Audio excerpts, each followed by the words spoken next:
Cinema മേഖലയിലെ തർക്കം തുടരുന്നതിനിടെ നിർമ്മാതാവ് ലിസ്റ്റിൻ സ്റ്റീഫൻ ഇന്ന് മാധ്യമങ്ങളെ കാണുന്നു. പ്രൊഡ്യൂസേഴ്സ് അസോസിയേഷൻ ട്രഷറർ ആണ് ലിസ്റ്റിൻ സ്റ്റീഫൻ. ഇപ്പോൾ ആന്റണി പെരുമ്പാവൂരിനെതിരെ നിർമ്മാതാക്കളുടെ സംഘടന വാർത്താക്കുറിപ്പിറക്കിയതോടെ പ്രതിഷേധം വിവിധ കോണുകളിൽ ശക്തമാകുന്നു എന്നാണ് ഞങ്ങളുടെ ബ്യൂറോ പറയുന്നത്. ശ്രീകാന്ത് കൊച്ചിയിൽ നിന്ന് വിശദാംശങ്ങളുമായി ചേരുന്നു. Srikanth, good morning.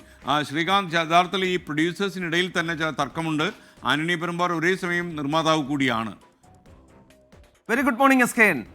ഈ നിർമ്മാതാക്കളുടെ സംഘടന ഒരു പിളർപ്പിലേക്ക് നീങ്ങുകയാണോ എന്ന സംശയം ഇപ്പോൾ ഉയരുന്നുണ്ട്. കാരണം ഈ ആന്റണി പെരുമ്പാവൂരിൻ്റെ ഈ ഒരു ഫേസ്ബുക്ക് പോസ്റ്റ് വന്നതോടുകൂടി അതിനെ പിന്തുണച്ചും അതിനെ എതിർത്തും രണ്ട് വിഭാഗങ്ങളായി ഈ പ്രൊഡ്യൂസേഴ്സ് അസോസിയേഷൻ തിരിഞ്ഞിട്ടുണ്ട്.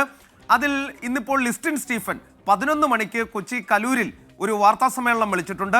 അത് സ്വാഭാവികമായും ഈ പ്രൊഡ്യൂസേഴ്സ് അസോസിയേഷൻ്റെ ട്രഷറർ കൂടിയാണ് ലിസ്റ്റിൻ സ്റ്റീഫൻ എന്ന് ഓർക്കണം. അദ്ദേഹത്തിൻ്റെ പ്രതികരണം ഇന്നലെ നമ്മൾ ഫോണിലൊക്കെ തേടിയപ്പോൾ നമുക്ക് മനസ്സിലാക്കിയത് സുരേഷ് കുമാർ വിഭാഗത്തിന് എതിരാണ് അദ്ദേഹം എന്നുള്ളതാണ്.